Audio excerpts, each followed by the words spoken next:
Praise Lord. प्रभु ने फिर से एक बार आप सबके बीच में मुझे खड़ा किया, इसलिए प्रभु के नाम को धन्यवाद देता हूँ। और हमें हर बार लगता है कि प्रभु हमारा रक्षक होना चाहिए, लेकिन प्रभु हमारा रक्षक कब होगा ये भी हमें जानना चाहिए। तो इसके आधार पर एक वचन हम पढ़ेंगे, भजन संहिता उसका 91 उसका 1 और 2। जो परम प्रधान की छाए हुए स्थान में बैठा रहे वह सर्वशक्तिमान की छाया में ठिकाना पाएगा। मैं यहोवा के विषय कहूँगा, वह मेरा शरण स्थान और गढ़ है, वह मेरा परमेश्वर है, मैं उस पर भरोसा रखूंगा। Praise Lord. तो प्रभु हमारा रक्षक कब है? जब हम उसके आश्रय में जाते हैं, और जब हम उसके आश्रय में जाते हैं तभी हमें वो संतुष्टि का अनुभव, मतलब वो एक लिंक है। तो इसलिए कि प्रभु हमारा रक्षक होना है तो हमें हर बार प्रभु के आश्रय में जाना चाहिए, उसके शरण स्थान में जाना चाहिए। लेकिन क्या होता है, कई बार हम अपने शरीर पर भरोसा करते हैं और ऐसे सोचते हैं कि यार मतलब हम अच्छा खाना खाते हैं या अच्छा एक्सरसाइज करते हैं तो मतलब हम खुद के बलबूते पर जीवन जी सकते हैं। कई बार मतलब संसार के लोग भी ये सोचते हैं कि हमें कोई प्रभु की जरूरत नहीं है, लेकिन ऐसा कोई है नहीं। तो इसलिए हम नीति वचन उसके 28 का 26 में पढ़ेंगे। जो अपने ऊपर भरोसा रखता है वह मूर्ख है। Praise the Lord. तो वचन उनको क्या कहता है कि वो मूर्ख है। तो इसलिए हमें मतलब बहुत ध्यान देकर विचार से प्रभु का आश्रय लेना और खुद पर कभी भी आश्रय नहीं लेना है, क्योंकि जो खुद पर आश्रय लेते हैं उनको प्रभु का वचन क्या कहता है कि वो मूर्ख है। तो अपने आप पर भरोसा बिल्कुल नहीं रखना चाहिए। तो इस अवस्था में हमें क्या करना चाहिए फिर?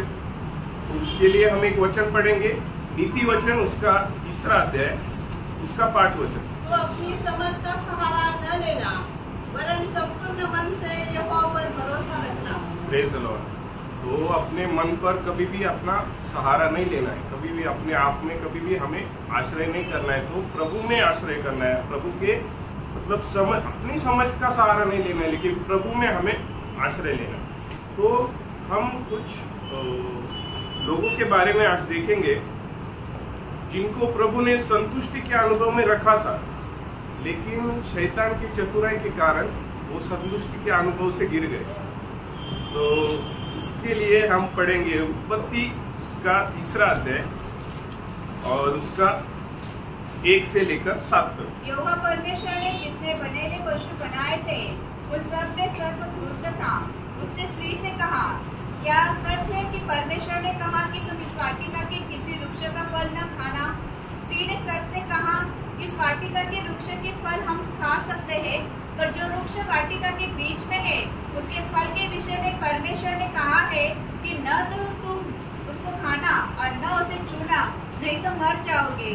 तब सर्प ने स्त्री से कहा, तुम निश्चय न मरोगे, वरन परमेश्वर आप ही जानता है कि जिस दिन तुम उसका फल खाओगे उस दिन तुम्हारी आंखें खुल जाएगी और तुम भले बुरे का ज्ञान पाकर परमेश्वर के तुल्य हो जाओगे।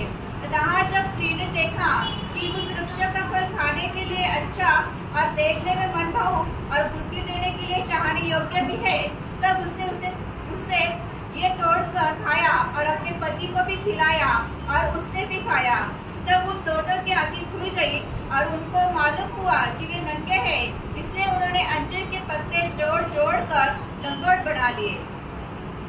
प्रभु ने यहाँ पर आदम और हवा को ये आज्ञा दी थी कि मतलब कई प्रकार के फल खाने के लिए प्रभु ने उनको मतलब किया था, योजना किया था अदन की वाटिका में। लेकिन प्रभु ने उनको आज्ञा दी थी कि जो सेंटर में जो पेड़ है ना उसका फल तुम नहीं खाना। और वो आज्ञा को तोड़ने के लिए शैतान ने आदम और हवा को फंसाने का प्रयत्न किया, मतलब हवा के द्वारा आदम को। तो मतलब प्रभु की आज्ञा में ना बने रहते हुए मतलब प्रभु में आश्रय करना चाहिए था, प्रभु का जो आज्ञा था उसका पालन करना चाहिए था, तभी वो आगे बढ़ सकते थे उधर, क्योंकि एक जीवन का पेड़ भी था और एक भले बुरे का ज्ञान का भी वृक्ष का फल था। तो शैतान ने क्या किया कि हवा को बहकाया। परमेश्वर ने क्या किया था कि मनुष्य को एक बहुत विशेष उद्देश्य बनाया था। तो इसके लिए हम एक वचन पढ़ेंगे, उत्पत्ति उसका 1 अध्याय 27-28 वचन। तब परमेश्वर ने मनुष्य को अपने स्वरूप के अनुसार उत्पन्न किया। अपने ही स्वरूप के अनुसार परमेश्वर ने उसको उत्पन्न किया। नर और नारी करके उसने मनुष्य की सृष्टि की। और परमेश्वर ने उनको आशीष दी और उनसे कहा, फूलो फलो और पृथ्वी में भर जाओ और उसको अपने वश में कर लो, और समुद्र की मछलियों तथा आकाश के पक्षियों और पृथ्वी पर रहने वाले सब जंतुओं पर अधिकार रखो। Praise the Lord. मनुष्य को प्रभु ने जब बनाया तो उसको मतलब सब पृथ्वी पर राज्य करने के लिए बनाया था। मतलब जो भी जानवर है सब बातों पर राज्य करने के लिए, मतलब एक बहुत भले योजना से मनुष्य की निर्मित परमेश्वर ने की थी। लेकिन क्या हुआ कि शैतान परमेश्वर की बात से बढ़कर शैतान की बात पर जब भरोसा मनुष्य ने किया तो वो गिर गया। और उसने क्या किया, परमेश्वर का भरोसा जो था मनुष्य के ऊपर वो तोड़ दिया। तो इस अवस्था में क्या होता है कि उत्पत्ति उसका 2 अध्याय और उसका 15 से 17 वचन पढ़ेंगे। और यहोवा परमेश्वर ने आदम को लेकर आदम की वाटिका में रख दिया कि वह उसमें काम करे और उसकी रक्षा करे। और यहोवा परमेश्वर ने आदम को यह आज्ञा दी, तू वाटिका के सब वृक्षों का फल बिना खटके खा सकता है, पर भले या बुरे के ज्ञान का जो वृक्ष है उसका फल तू कभी न खाना, क्योंकि जिस दिन तू उसका फल खाएगा उसी दिन अवश्य मर जाएगा। यहाँ पर परमेश्वर ने मनुष्य को, आदम और हवा को क्लियर आज्ञा दिया था कि ये वृक्ष का जो सेंटर में है, जो आदम की वाटिका में एकदम मध्य भाग में है, तो उसका फल तुम नहीं खाना। लेकिन ये आज्ञा को तोड़ने के लिए शैतान ने प्रयास किया और हवा को बहकाया। तो इस अवस्था में हम आगे और एक वचन पढ़ेंगे, उसका 18-19। फिर यहोवा परमेश्वर ने कहा, आदम अकेला रहना अच्छा नहीं, मैं उसके लिए एक ऐसा सहायक बनाऊंगा जो उसे मेल खाए। और यहोवा परमेश्वर भूमि में से सब जाति के बनेले पशुओं और आकाश के सब भांति के पक्षियों को रचकर आदम के पास ले आया कि देखे कि वो उनका क्या क्या नाम रखता है। और जिस जीवित प्राणी का जो नाम आदम ने रखा वही उसका नाम हो गया। तो मतलब आदम ने सबका नाम रखा। और आदम जिस को बुलाता था, जिस प्राणी को बुलाता था, तो वो प्राणी अपने आप आता था और उसकी बात सुनता था। लेकिन क्या हुआ कि जब आदम हवा ने पाप किया ना, तो वो फल खाया। और जिस बात के लिए मनुष्य को निर्मित किया था परमेश्वर ने कि मनुष्य इन प्राणियों पर राज करे, तो जब उसने वो फल खाया और आज्ञा तोड़ दी, तो उसके बाद पहले तो शेर को बुलाता था तो शेर आता था, लेकिन जब आज्ञा तोड़ दी तो वो शेर का स्वभाव भी जो है उसका शिकार करने का स्वभाव हो गया, मनुष्य को शिकार करने। पहले वो सब प्राणी उसकी बात सुनते थे, लेकिन परमेश्वर की बात अगर मनुष्य तोड़ देता है तो संसार भी उसके खिलाफ उठ जाता है। तो हमें यही बात ध्यान में रखनी कि परमेश्वर हमें जो भी आज्ञा देता है वो हमारे भलाई के लिए। परमेश्वर हमारी मतलब बुराई बिल्कुल नहीं चाहता। परमेश्वर को मालूम था कि शैतान आकर ऐसे करेगा, बहकाएगा, लेकिन प्रभु ने हर एक मतलब आदम और हवा को फ्रीडम दिया था, स्वतंत्र, क्योंकि प्रभु नहीं चाहता कि मनुष्य को मैं जो बोलूं वो करे, क्योंकि वो प्यार जो परमेश्वर के प्रति मनुष्य को होना चाहिए, वो बात के प्रति मनुष्य को प्रभु ने स्वतंत्रता दी है। तो इस बात को मतलब हवा और आदम और हवा ने तोड़ दी। तो तब से क्या हुआ, वो जो निर्मित थी वो भी मनुष्य के खिलाफ हो गई। तो और एक वचन हम पढ़ेंगे, तो निर्गमन उसका 15 अध्याय और उसका 6 वचन। हे यहोवा, तेरा दाहिना हाथ शक्ति में महाप्रतापी हुआ। हे यहोवा, तेरा दाहिना हाथ शत्रु को चकनाचूर कर देता है। जब प्रभु हमारे साथ रहता है तो हमें कोई बात की चिंता करने की जरूरत नहीं रहती, क्योंकि प्रभु का हाथ हमारे साथ रहता है, हमारे अनुकूल रहता है। तो हमारे प्रतिकूल कौन है? तो जब आदम एकदम मतलब आदम की वाटिका में अच्छे से रहता था, जब प्रभु की आज्ञा में था और प्रभु का हाथ उसके ऊपर था, लेकिन जब आज्ञा तोड़ दी तो प्रभु का हाथ भी आदम के ऊपर से, हवा के ऊपर से उठ गया, क्योंकि वो आज्ञा तोड़ दी। प्रभु है ना, कई बार हम लोगों को मतलब वचन में तो दिया है, वचन ही अभी हमारे लिए आगे है, तो वो वचन में बने रहना वो हमारा कर्तव्य है। क्योंकि अगर हम वचन से बाहर जाते, शैतान यही ट्राई करता है कि हम वचन से फिसलना चाहिए, लेकिन हमें हर बार पवित्र आत्मा में भरना चाहिए, प्रभु से विनती करनी चाहिए कि प्रभु मैं आपके अधीन होता हूँ, प्रभु को समर्पण होना चाहिए। क्योंकि शैतान है ना, हर बार अपने कैसे न कैसे रीति से गिराने का मतलब कोशिश करते ही रहता है, वो कभी थकता ही नहीं। वो हर एक आदमी का स्टडी करते रहता है, इसको इसकी मतलब क्या कमजोरी है, इसकी क्या कमजोरी है, तो उसको क्या कैसे गिराना चाहिए। तो शमशोन को अलग रीति से गिराया, किसी को और को आदम हवा को और किसी रीति से गिराया, वो हर एक आदमी का स्टडी करते रहते हैं। और वो उसके बाद कैसे आधा मतलब शैतान ने क्या किया था, वो स्वर्गदूतों को बहकाया 1/3, तो उधर से प्रभु ने शैतान को नीचे गिराया, तो उसके साथ वो दूध भी आए। तो अभी वो दूध भी शैतान का कार्य करने के लिए तत्पर रहते, लेकिन अपने विश्वासी वो इतने तत्पर नहीं, ना सुसमाचार सुनाने में, ना लोगों को गवाही देने में। लेकिन शैतान के जो दूत है, और शैतान उसको मालूम है कि अपना समय कम है, वो ज्यादा से ज्यादा क्या कोशिश करता है कि कितने लोगों को, मैं अकेला नहीं नरक में जाऊंगा। अभी नरक किसके लिए बना है? शैतान के लिए और उसके दूतों के लिए बना है। अभी शैतान का क्या स्वभाव है कि मैं अकेला नहीं जाऊंगा, सबको। प्रभु किससे ज्यादा प्रेम करता है? मनुष्य से, मंडली से। तो शैतान का यही उद्देश्य है कि मंडली को, फिर मंडली में आए, लेकिन हर एक व्यक्ति आत्मिक नहीं है, तो जो आत्मिक नहीं है उसका भी इस्तेमाल शैतान कभी कभी करता है कई लोगों को गिराने के लिए। तो हमें हर पल सतर्क रहना है, कभी भी शैतान को अवसर नहीं देना है। और हम आगे पढ़ेंगे कि यशायाह उसका 41 अध्याय और उसका 10 वचन। मत डर क्योंकि मैं तेरे संग हूँ, इधर उधर मत ताक क्योंकि मैं तेरा परमेश्वर हूँ। मैं तुझे दृढ़ करूँगा और तेरी सहायता करूँगा, अपने धर्ममय दाहिने हाथ से मैं तुझे संभाले रहूँगा। मनुष्य को जब परमेश्वर ने बनाया तो राज्य करने के लिए बनाया था, और राज्य करने के लिए बनाया था तो प्रभु का हाथ उसके ऊपर था, और वो संतुष्टि के अनुभव में था। क्योंकि मनुष्य के लिए जो लगने वाला है, खाने के लिए, पीने के लिए, वो मनुष्य के लिए प्रभु ने पहले से ही बना के रखा था। तो मनुष्य को क्या क्या जरूरत है, भूखा नहीं रहना चाहिए या प्यासा नहीं रहना चाहिए, इसलिए मनुष्य के लिए जो चाहिए वो सब बना के रखा।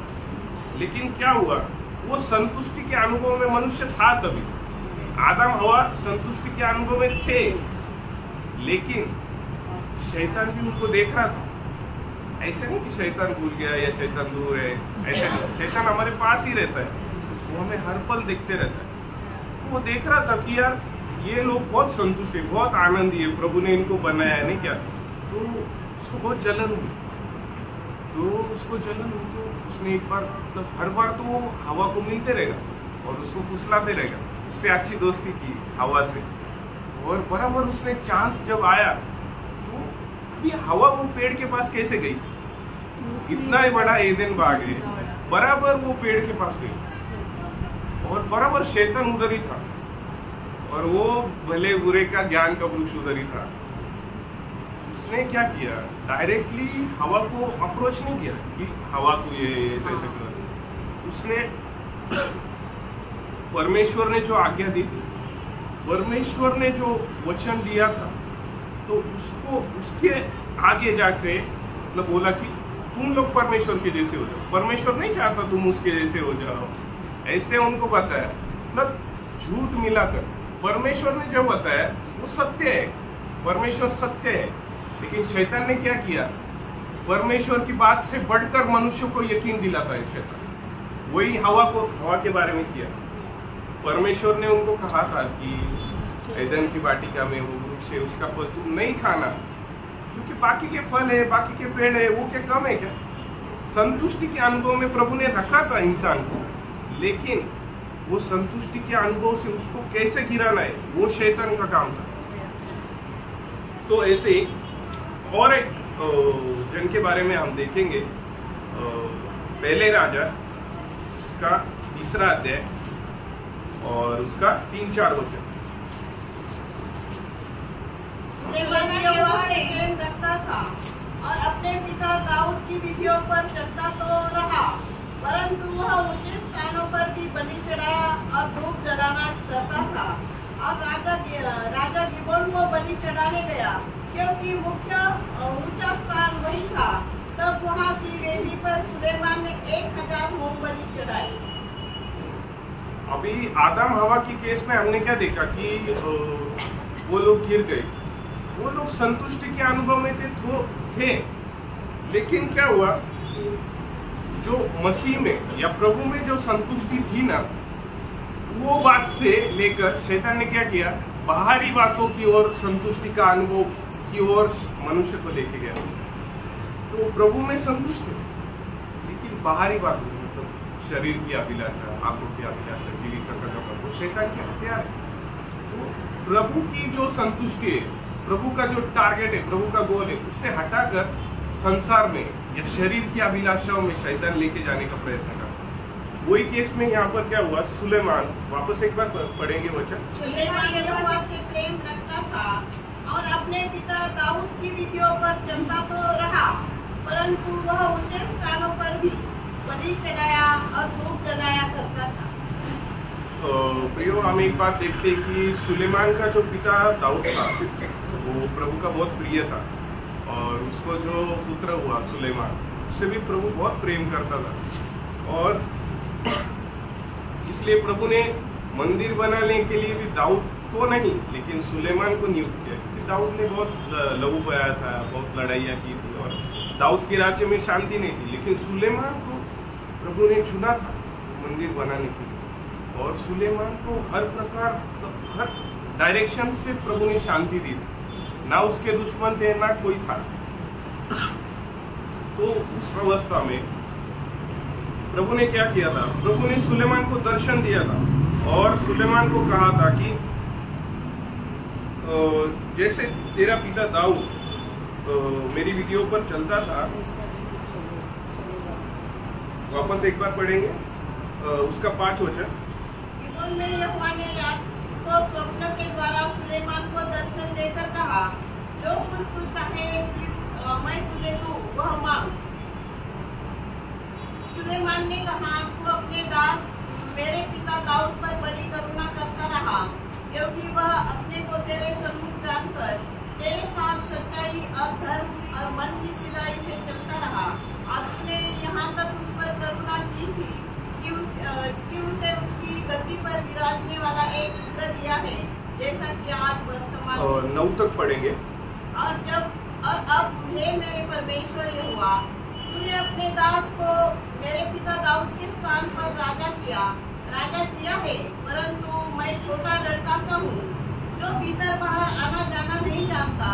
फिर तेरा दास तेरी चुनी हुई प्रजा के बहुत से लोगों के मध्य में है, जिनकी गिनती बहुतायत के मारे नहीं हो सकती। तू अपने दास को अपनी प्रजा का न्याय करने के लिए समझने की ऐसी शक्ति दे कि मैं भले बुरे को परख सकूं, क्योंकि कौन ऐसा है कि तेरी इतनी बड़ी प्रजा का न्याय कर सके। प्रिय, यहाँ पर हम देखते हैं कि स्वयं परमेश्वर ने सुलेमान को दर्शन दिया था और उसको पूछा था कि तेरी इच्छा क्या है। तो आम इंसान क्या पूछेगा कि मुझे धन चाहिए, मुझे वैभव चाहिए, मुझे शक्ति चाहिए बहुत। लेकिन यहाँ पर जब परमेश्वर सुलेमान को पूछता है उसकी इच्छा क्या है, तब उसकी इच्छा सुनकर प्रभु प्रसन्न हो जाता है और प्रभु उससे बहुत प्रीति करने लगता है, क्योंकि उसने संसार की कोई बात नहीं मांगी, लेकिन उसके लोगों के ऊपर न्याय करने के लिए। और वो तो छोटा सा लड़का था, वो कितना नम्र स्वभाव उसके वचन से दिखता है कि मैं तो एक छोटा सा लड़का हूँ, मैं तेरे लोगों के ऊपर न्याय कैसे कर सकता, मैं अंदर बाहर करना भी नहीं जानता। प्रभु वो नम्रता का स्वभाव, वो प्रभु को बहुत प्रसन्न किया प्रभु। तो इसलिए प्रभु ने क्या किया, उसके 10 से पढ़ेंगे हम आगे। इस बात से प्रभु प्रसन्न हुआ कि सुलेमान ने ऐसा वरदान मांगा है। तब परमेश्वर ने उससे कहा, इसलिए कि तूने ये वरदान मांगा है और न तो दीर्घायु न धन न अपने शत्रु का नाश मांगा है, परंतु समझने की विवेक का वरदान मांगा है। इसलिए सुन, मैं तेरे वचन के अनुसार और विवेक से भरा मन देता हूँ, यहाँ तक कि तेरे समान न तो तुझसे पहले कोई कभी हुआ और न बाद में कोई भी होगा। फिर जो तूने नहीं मांगा अर्थात धन और महिमा, वह भी मैं तुझे यहाँ तक देता हूँ कि तेरे जीवन भर कोई राजा तेरे तुल्य न होगा। 14। फिर यदि तू अपने पिता दाऊद के समान मेरे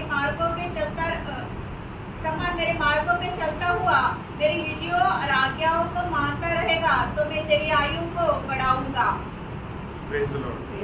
यहाँ पर प्रभु ने बहुत क्लियर रीति से मतलब सुलेमान को बताया कि सुलेमान, अगर तू मेरी आज्ञाओं पर विधियों पर चलेगा तो मैं तेरा राज्य बढ़ाऊंगा और तेरा राज्य स्थापित करूंगा, राज्य में तुझे स्थिरता से लेकर चलूंगा।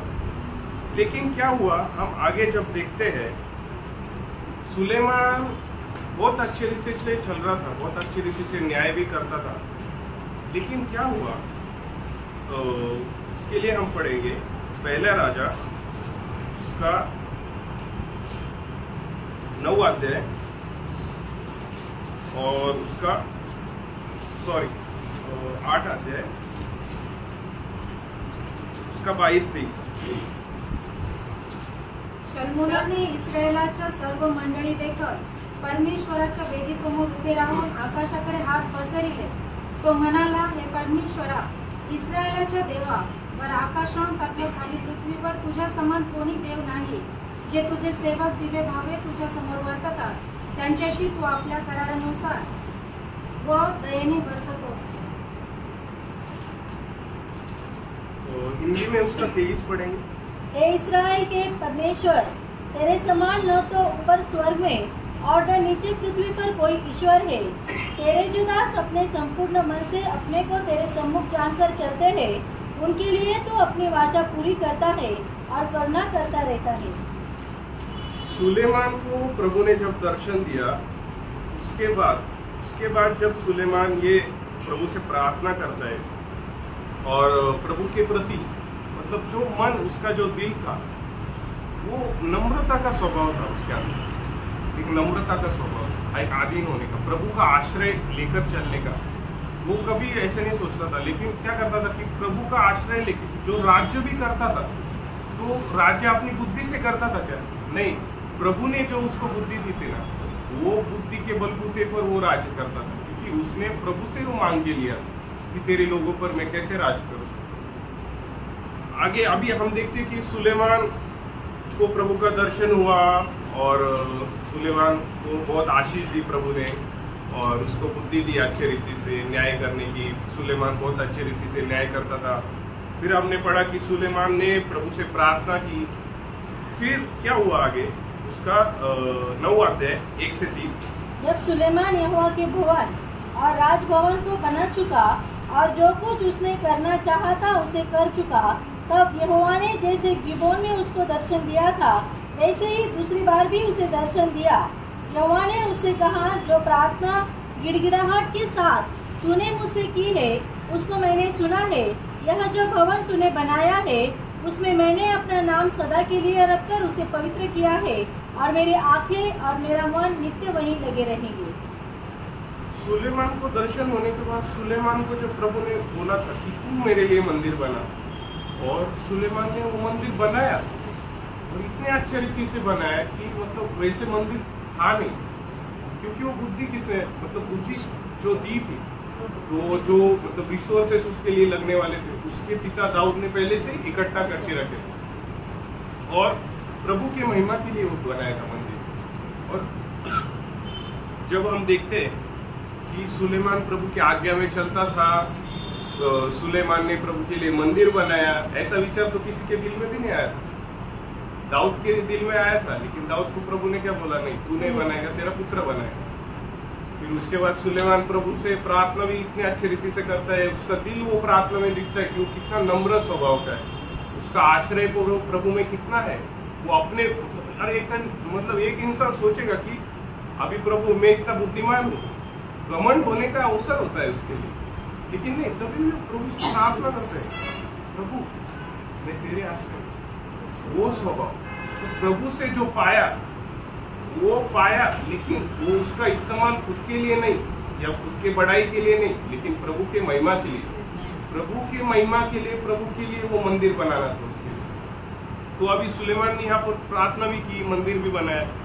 लेकिन जब उसके 9 अध्याय और 6 से 9 तक जब हम पढ़ते हैं, परंतु यदि तुम लोग या तुम्हारे पहुंच के लोग मेरे पीछे चलना छोड़ दे और मेरे उन आज्ञाओं और विधियों को जो मैंने तुमको दी है न माने और जाकर पराये देवताओं की उपासना करे और उन्हें दंडवत करने लगे, तो मैं इस्राएल को इस देश में से जो मैंने उनको दिया है काट डालूंगा और इस भवन को जो मैंने अपने नाम के लिए पवित्र किया है अपनी दृष्टि से उतार दूंगा।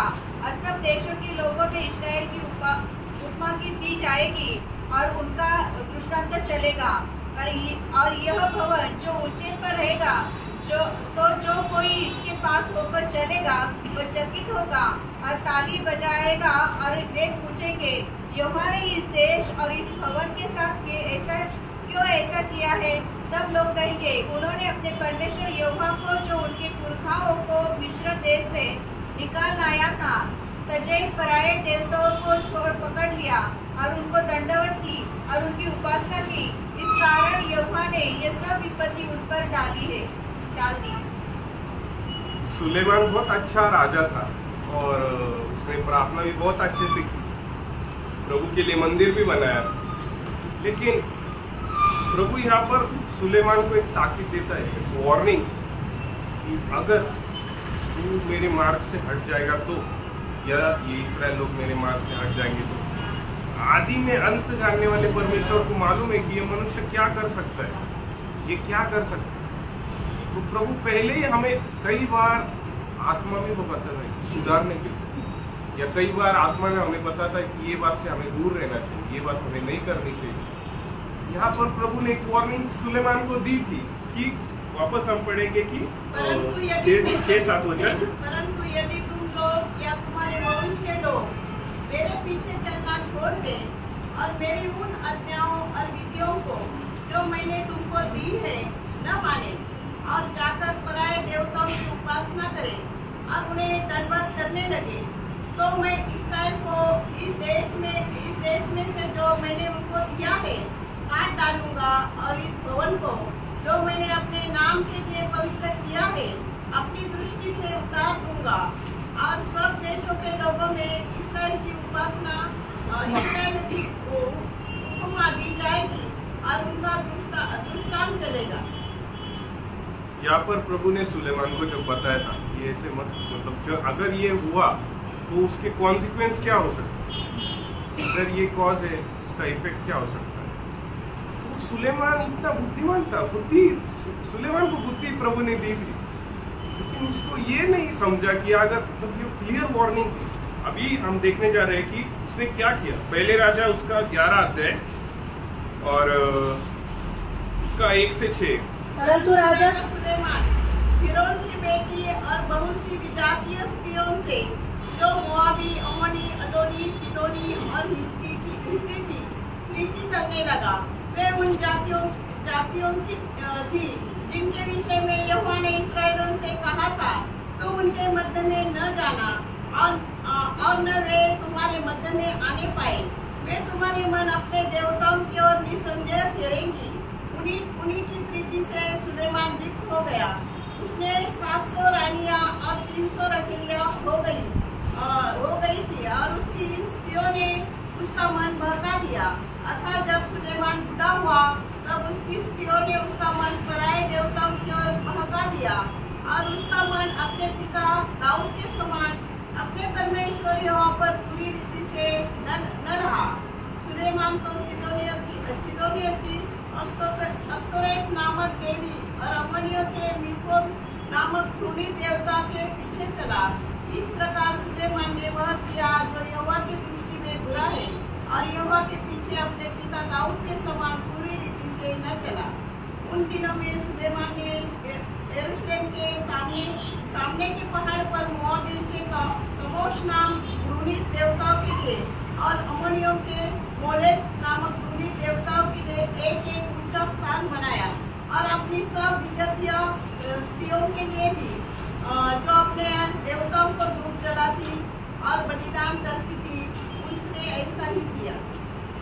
11 अध्याय का उसका 2 वचन वापस से एक बार पढ़ेंगे धीरे धीरे। वे उन जातियों की थी जिनके विषय में यहोवा ने इस्राएलियों से कहा था, तुम उनके मध्य में न जाना और न वे तुम्हारे मध्य में आने पाए। वे तुम्हारी मन अपने देवताओं की ओर निसंदेह फिरेगी। उन्हीं की प्रीति में सुलेमान मृत हो गया। प्रियो, जब हमने आदम और हवा के बारे में जब सुना तो कुछ कनेक्शन है। यहाँ पर प्रभु सुलेमान को आज्ञा दे रहा है कि उनके बीच में नहीं जाना है और वो नहीं करना है, लेकिन सुलेमान ने वही किया। वैसे उत्पत्ति में 2 अध्याय 15, 16, 17 वचन। जब यहोवा परमेश्वर ने आदम को लेकर अदन की वाटिका में रख दिया कि वह उसमें काम करे और उसकी रक्षा करे, और यहोवा परमेश्वर ने आदम को यह आज्ञा दी, तू वाटिका के सब वृक्षों का फल बिना खटके खा सकता है, आगे पर भले या बुरे का ज्ञान जो ज्ञान का वृक्ष है उसका फल तू कभी न खाना, क्योंकि जिस दिन तू उसका फल खाएगा उस दिन अवश्य मर जाएगा। यहाँ पर आदम हवा को बोला था कि तुम वो भले और बुरे के ज्ञान के वृक्ष का फल न खाना, और यहाँ पर सुलेमान को क्या बोला कि अन्य जातियों की इसमें नहीं जाना, उनसे विवाह नहीं करना। मतलब 2 बार प्रभु यहाँ पर आज्ञा देता। आदम और हवा को ये आज्ञा दी, सुलेमान को भी आज्ञा दी। लेकिन वही हुआ जो हवा के केस में हुआ। परमेश्वर के मतलब राज्य में आदम और हवा संतुष्ट थे, लेकिन शैतान ने क्या किया, वो संतुष्टि के अनुभव से उनको हटाने का कोशिश किया और हटाया, उनके जीवन में पाप लाया। और जो आत्मा उनका जीवन था ना, तो जीवित आत्मा था, वो क्या हुआ, पाप करने के कारण मर गया, क्योंकि उन्होंने क्या किया, परमेश्वर की बात पर अविश्वास किया।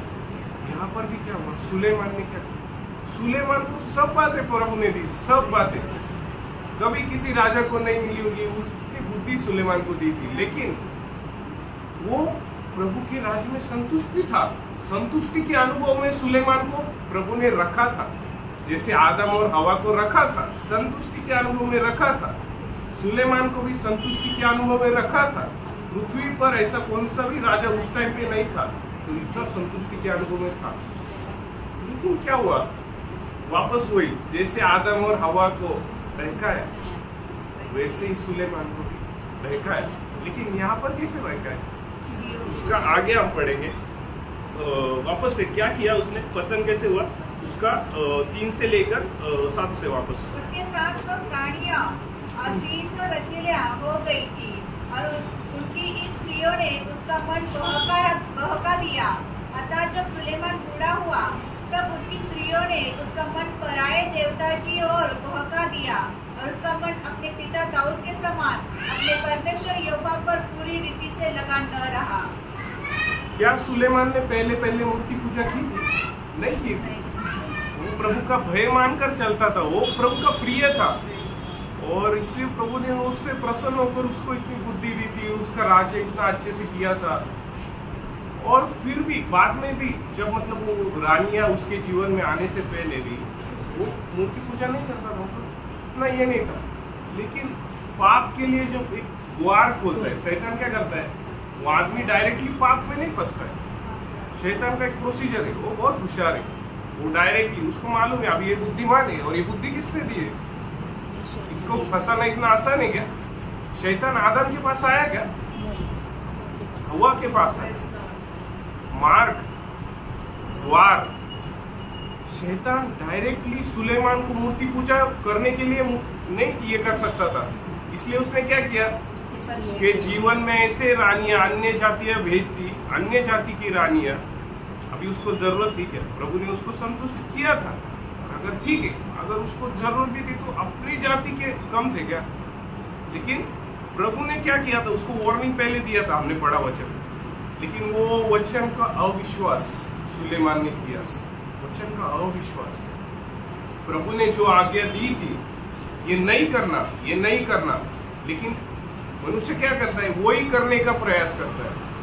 और शैतान हमें हर बार देखते रहता है कि अब इसको कैसे गिराओ, और सुलेमान को गिराने के लिए चांस शैतान को मिल गया। और क्या हुआ, वो जो अन्य जाति स्त्रियां थी ना, वो एक द्वार थी सुलेमान के जीवन में पाप का प्रभाव होने के लिए। तो क्या हुआ, आगे हम पढ़ेंगे। सुलेमान को सीदोनियों के अस्तोरेत नामक देवी और अमोनियों के मिल्कोम नामक दूरी देवता के पीछे लगा। इस प्रकार सुलेमान ने वह किया जो यहोवा की दृष्टि में बुरा है, और यहोवा के पीछे अपने पिता दाऊद के समान पूरी रीति से न चला। 8 तक। उन दिनों में सुलेमान ने यरूशलेम के सामने के पहाड़ पर मोआबी के कमोश नामक दूरी देवताओं के लिए और अमोनियों के मोलेक नामक दूरी देवताओं के लिए एक ऊंचा स्थान बनाया, और अपनी सब विजातीय स्त्रियों के लिए भी जो अपने अपने देवताओं को धूप जलाती और बलिदान करती थी, उसने ऐसा ही किया। देखो ये राजा कितना बुद्धिमान था, लेकिन ये राजा को निर्बुद्धि कर दिया शैतान। 1 मिनट, प्रभु की बुद्धि, प्रभु ने बुद्धि दी थी ना उसको, ये शैतान ने कैसे ट्राई किया, बाप रे, मतलब कुछ गिरा ही दिया उसको और उसको मूर्ति पूजा करने के लिए लगाया। शैतान डायरेक्टली हमें पाप करने के लिए आत्मिक अवस्था देखता है हर एक की शैतान, और वो हर एक की आत्मिक अवस्था के हिसाब से स्टडी करता है इसको कैसे गिराना है। अभी सुलेमान इतना बुद्धिमान है, इसको ऐसे डायरेक्टली अपन नहीं गिरा सकते, तो उसने क्या किया, उसके रानियों का, उपरानियों का इस्तेमाल किया और उसको मूर्ति पूजा करने के लिए लेकर गया। शैतान क्या करता है, मतलब हमें ना शैतान को बिल्कुल अवसर नहीं देना चाहिए।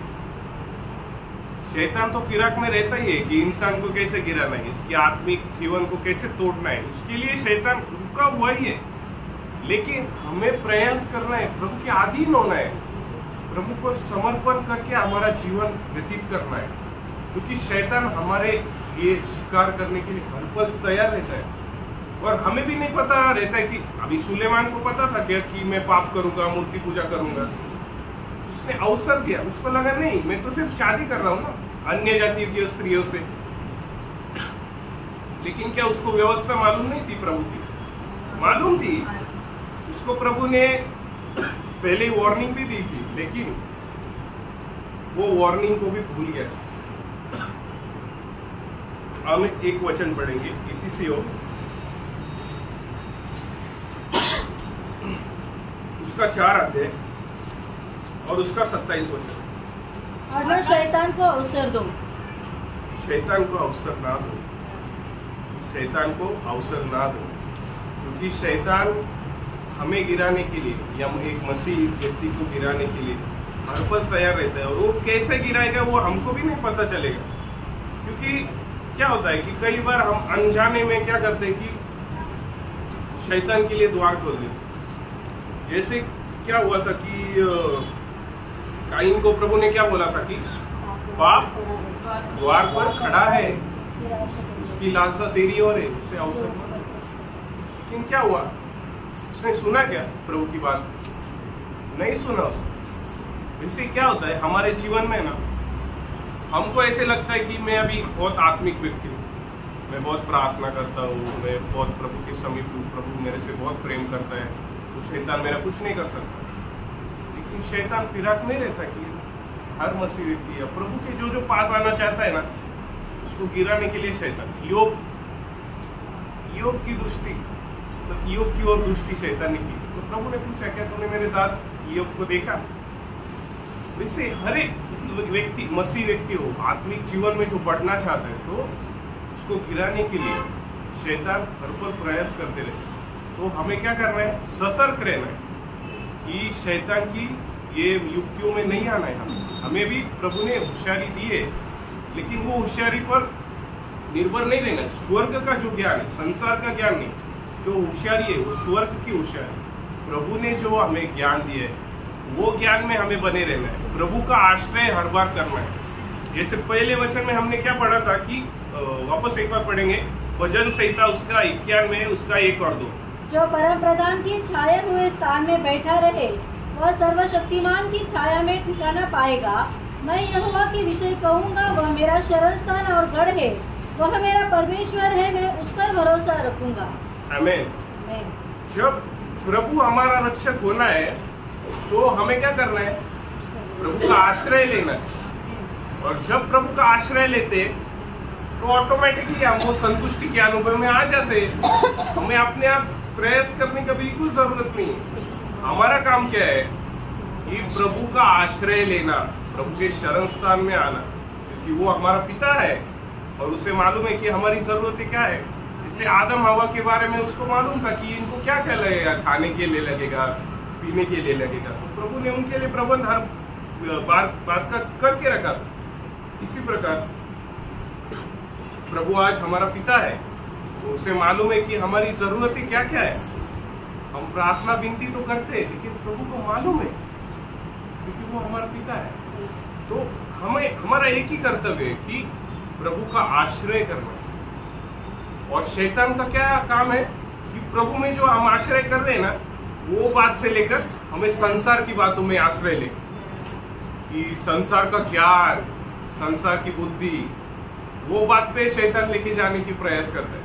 और हमारा आश्रय प्रभु के ज्ञान में, प्रभु की संतुष्टि में, प्रभु के मतलब वचन में होना चाहिए। लेकिन शैतान वही बात को तोड़ने का प्रयास करके हमें क्या करता है? दुनिया में लेके जाने का प्रयत्न करता है।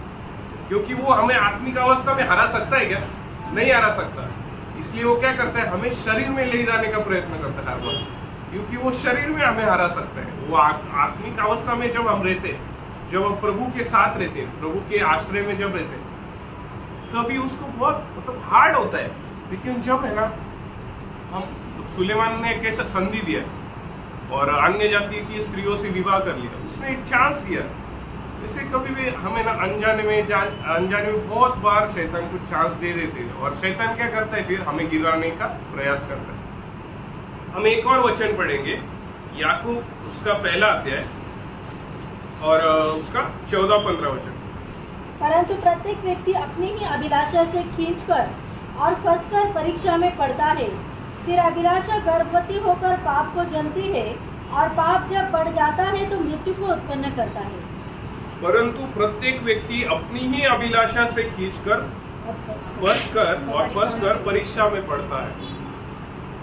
मतलब इसलिए प्रभु कहता है कि मेरे अधीन हो जाओ, मेरा आश्रय करो, अपने आप पर आश्रय मत करो। नहीं तो क्या होगा?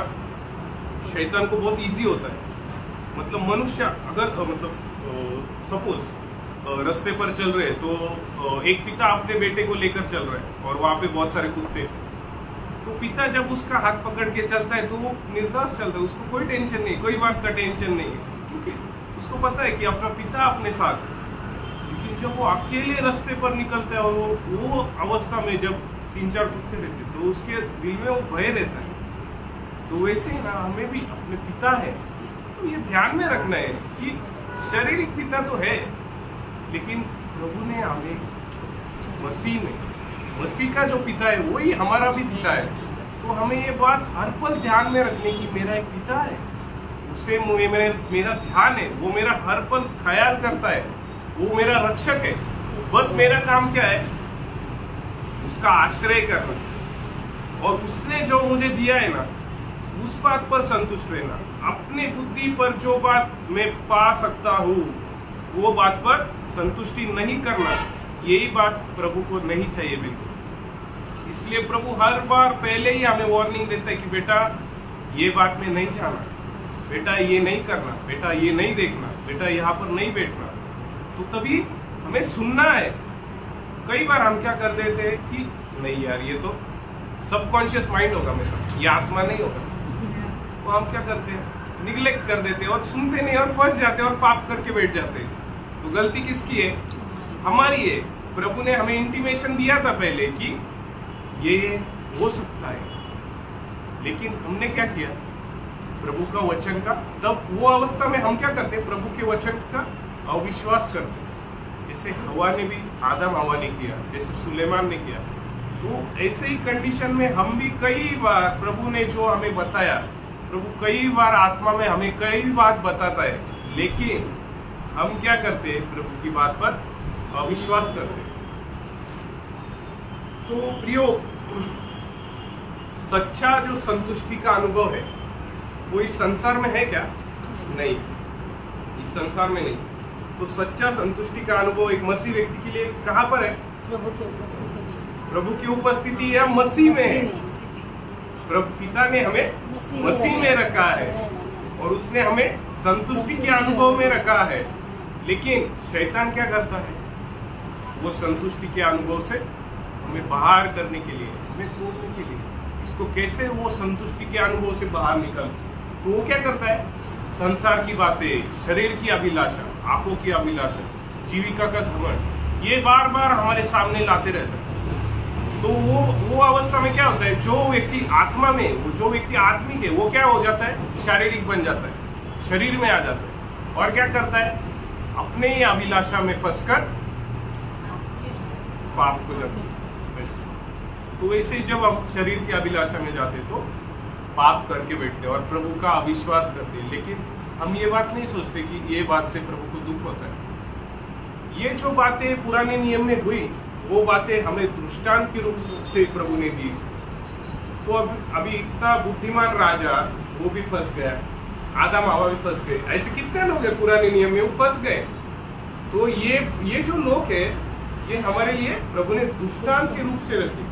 और अभी तो उनमें तो पवित्र आत्मा तभी नहीं था, लेकिन अभी तो हमारा उद्धार करके प्रभु ने पवित्र आत्मा हमारे अंदर रखा है, जो हमें बार बार बोलते रहता है, बार बार बोलते रहता है और हमें वो पाप नहीं करने देता है। तो हम एक वचन पढ़ेंगे, भजन संहिता उसका 42 का 2। जीवित ईश्वर, हाँ परमेश्वर का मैं प्यासा हूँ, मैं कब जाकर परमेश्वर को अपना मुंह दिखाऊंगा। आमीन।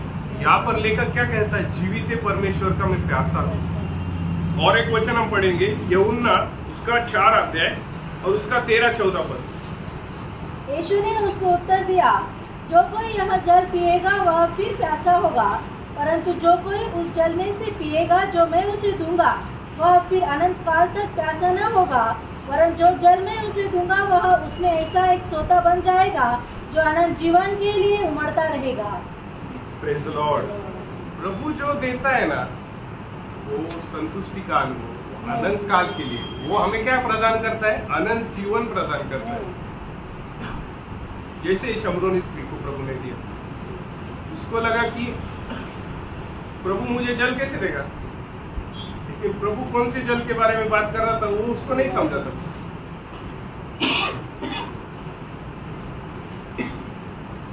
और एक वचन हम पढ़ेंगे, यूहन्ना उसका 7 अध्याय उसका 37 वर्ष। पर्व के अंतिम दिन, जो मुख्य दिन है, यीशु खड़ा हुआ और पुकार कर कहा, यदि कोई प्यासा हो तो मेरे पास आए और पिए। प्रभु अपने चाहने वालों से या प्रेम करने वालों से, अपने मंडली से कहता है कि मेरे पास आओ, जो भी जरूरत है मुझे बताओ, मैं तुम्हें संतुष्ट करूंगा। लेकिन पहले से ही वो संतुष्टि के अनुभव में प्रभु ने हमें रखा है। लेकिन जो भी जरूरतें होनी चाहिए, मतलब वो हमें प्रार्थना के साथ तो करनी है, लेकिन जो मेन संतुष्टि है मसीह में उद्धार, वो मेन संतुष्टि का अनुभव है। वो जो दैनंदिन बातें हमें चाहिए खाने पीने के लिए वो तो है, लेकिन अनंत जीवन, उद्धार, आत्मा का बपतिस्मा, वो मेन बातें। अभी वो किसको समझेगा?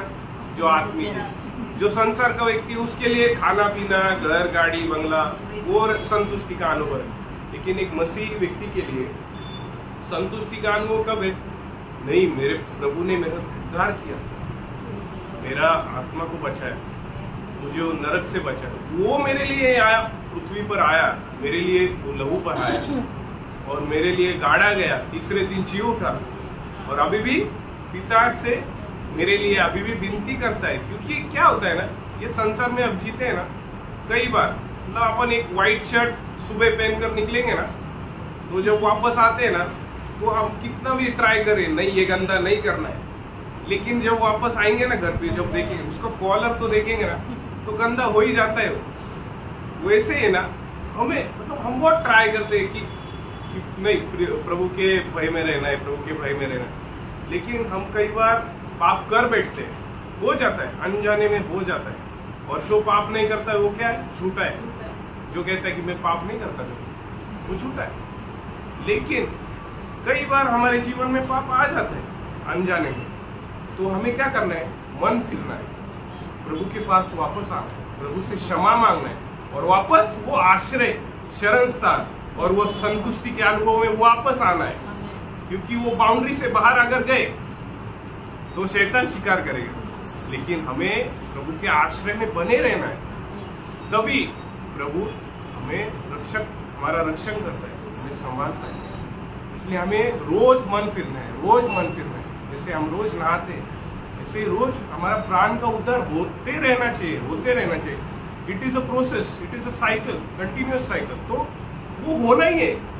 अगर वो स्टॉप हो गया तो मृत्यु का होगा, क्योंकि वो पाप है ना, जमते रहेगा और वो पाप का अनुभव हमारे जीवन में आत्मा को भी और ये कर देगा, बुझा देगा।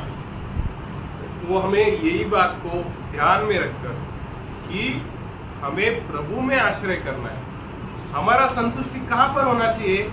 संसार में नहीं, तो प्रभु में होना चाहिए, जिसने हमसे इतना बड़ा प्रेम किया और अपने प्रिय पुत्र को हमारे लिए दिया। उसने कोई चिंता नहीं की, उसने कोई मतलब देखा नहीं कि मैं अपने एकलौते पुत्र को दे रहा हूं। क्यों दिया?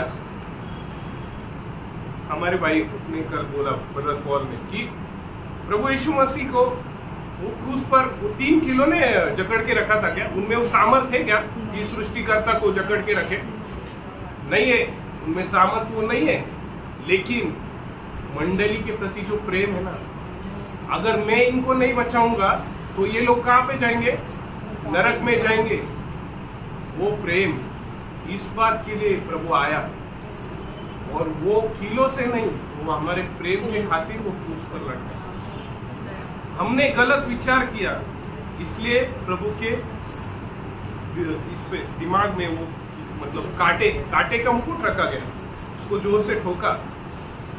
हमने गलत विचार किया, हमने गलत काम किए, इसलिए प्रभु के हाथों में कील ठोके गए। हमारे पैर गलत मार्ग में गए, इसलिए प्रभु के पैरों में कीले ठोके गए। क्यों हुआ प्रिय? ये प्रभु का प्रेम। प्रभु ने हमें संतुष्टि के अनुभव में रखा है, लेकिन मनुष्य क्या करता है? वो संतुष्टि के अनुभव से बार बार फिसल जाने का प्रयत्न करता है। उसको तब ये बात का समझ नहीं रहता है कि प्रभु ने मुझे बचाया, प्रभु ने मुझसे इतना बड़ा प्रेम किया। उसने अपने बारे में बिल्कुल नहीं सोचा, कि मेरे बारे में सोचा और मुझे बचाया, मेरा उद्धार किया। ये सबसे बड़ी बात ये दुनिया में। तो प्रभु आपको इन वचनों के द्वारा आशीष दे। मेरा उद्देश्य यही था, प्रभु आपसे बात करे, और मैं तो एक माध्यम हूँ, सब महिमा प्रभु को। लेकिन मुझे यही बताना था कि हमें हर बात में प्रभु का आश्रय लेना चाहिए, क्योंकि प्रभु का आश्रय जब हम लेते हैं ना, ऑटोमेटिकली वो संतुष्टि का अनुभव हमें होता है। और हमारा संतुष्टि का अनुभव कहाँ पर है? मसीह में। तो हमें हर पल मसीह में बने रहना। तो प्रेज़ द लॉर्ड। तो प्रभु आपको इन वचनों के द्वारा आशीष